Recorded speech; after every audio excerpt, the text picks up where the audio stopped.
जी हाँ, अब किसी भी वक्त ये न्यूज़ आ सकती है कि नॉर्थ कोरिया और साउथ कोरिया के बीच लड़ाई शुरू हो गई है। कोरियन बॉर्डर पर टेंशन ज़बरदस्त हाई है और कभी भी कुछ भी हो सकता है। अब मुद्दा क्या है? क्यों ये लड़ाई हो रही है?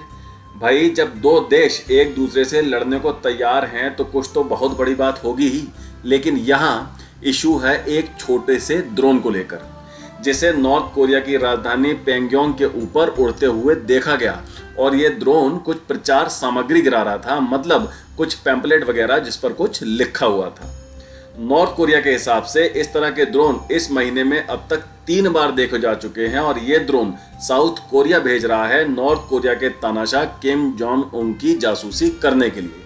मतलब ये ड्रोन कोई अटैक ड्रोन नहीं थे और ना ही इस पर किसी भी तरह के कोई हथियार लगे हुए थे। और साउथ कोरिया कह भी रहा है कि ये ड्रोन हमने नहीं भेजे, आप हमें सबूत दीजिए। लेकिन किम जोंग उन के सर पर लड़ाई का भूत सवार हो गया है, वो किसी की नहीं सुन रहे। उन्होंने अपनी सेना को लड़ाई के लिए तैयार रहने का आदेश दे दिया है। और हद तो तब हो गई जब नॉर्थ कोरिया ने साउथ कोरिया से लगे बॉर्डर पर अपने रेलवे ट्रैक्स और सड़कों को खुद ही बमों से उड़ाना शुरू कर दिया, जिससे लड़ाई के वक्त साउथ कोरिया की सेना नॉर्थ कोरिया में इन्वेजन ना कर सके।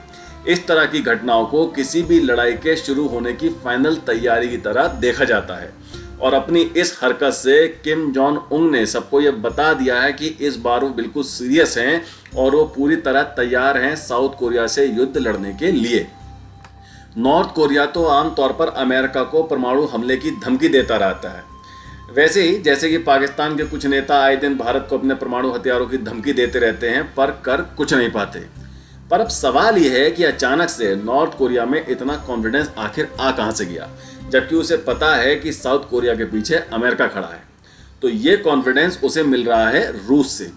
रूस और नॉर्थ कोरिया आज की डेट में बहुत ही क्लोज फ्रेंड बन गए हैं, क्योंकि इन दोनों के इसमें अपने अपने स्वार्थ हैं। रूस को आज की डेट में क्या चाहिए? हथियार और सेना, क्योंकि यूक्रेन से लड़ते लड़ते ये रूस में हथियार और सेना की काफी कमी हो गई है। और अब नॉर्थ कोरिया को क्या चाहिए? पैसा और रूस के हथियारों की टेक्नोलॉजी। अभी कुछ दिनों पहले यूक्रेन सैनिकों ने जब रूस से छोड़ी हुई एक मिसाइल का मलबा देखा तो पता चला कि ये मिसाइल नॉर्थ कोरिया में बनी है। मतलब अब ये तो साफ है कि नॉर्थ कोरिया रूस को हथियार भेज रहा है। और अब ये खबर निकल के आई है कि नॉर्थ कोरिया अपने 3000 सैनिक रूस भेजने वाला है रूस की मदद करने के लिए।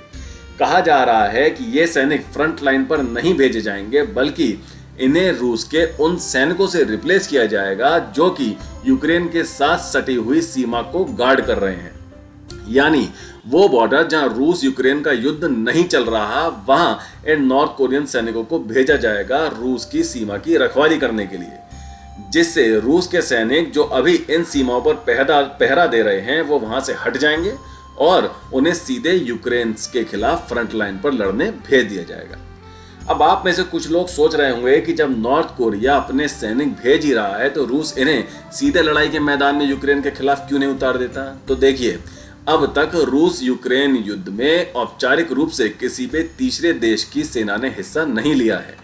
अगर रूस नॉर्थ कोरिया के सैनिकों को सीधे युद्ध में उतार देगा तो फिर अमेरिका और बाकी के नाटो देशों को भी मौका मिल जाएगा यूक्रेन में अपने सैनिक उतारने का।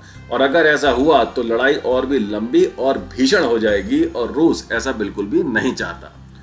तो अब रूस को तो नॉर्थ कोरिया से हथियार और सैनिक मिल गए और इसी के साथ नॉर्थ कोरिया को मिला रूस से ढेर सारा पैसा और टेक्नोलॉजी। यही वजह है कि किम जोंग उन के सर पर अब लड़ाई का भूत सवार है और वो इतने सख्त तेवर दिखा रहे हैं साउथ कोरिया को। असल में रूस भी यही चाहता है कि नॉर्थ और साउथ कोरिया में लड़ाई छिड़ जाए, वो इसीलिए कि अब तक अमेरिका यूक्रेन को भर भर कर हथियार और पैसा दे रहा था रूस से जंग लड़ने के लिए। पर अब इजराइल का अपने पड़ोसी देशों से युद्ध शुरू हो गया तो अमेरिका इजराइल को भी हथियार और पैसा देने लगा। इससे यूक्रेन को मिलने वाली मदद कुछ हद तक कम हो गई। और अब अगर नॉर्थ कोरिया और साउथ कोरिया में भी लड़ाई छिड़ जाती है तो अमेरिका को साउथ कोरिया को भी बहुत सारा पैसा और हथियार देने पड़ेंगे और यूक्रेन को अमेरिका से मिलने वाली मदद में और कमी आ जाएगी, जिसका फायदा सीधे रूस को मिलेगा यूक्रेन के खिलाफ युद्ध लड़ने के लिए। अब आप में से कुछ लोग कहेंगे कि भाई चलिए, नॉर्थ कोरिया के एग्रेशन का रीजन तो अब हमें समझ में आ गया, लेकिन साउथ कोरिया का इस पर क्या रिएक्शन है? तो अब साउथ कोरिया भी खुलकर मैदान में सामने आ गया है, क्योंकि साउथ कोरिया के जॉइंट चीफ ऑफ स्टाफ ने भी अपनी सेनाओं से कह दिया है कि नॉर्थ कोरिया के किसी भी एग्रेशन का वो मुंह तोड़ जवाब देने के लिए पूरी तरह स्वतंत्र हैं। मतलब अब तलवारें खिंच गई हैं और देखना यह है कि दुनिया में अब और एक नया वॉर फ्रंट कब शुरू होता है। पर अब आप मुझे जल्दी से कमेंट करके बताइए कि आप क्या सोचते हैं इस खबर के बारे में। वीडियो को लाइक करें, ज़्यादा से ज़्यादा शेयर करें और बेल आइकन को दबाकर हमारे चैनल को प्लीज़ अभी सब्सक्राइब ज़रूर कर लीजिए। तो मिलते हैं अगली खबर के साथ जल्द ही। टेक केयर, जय हिंद।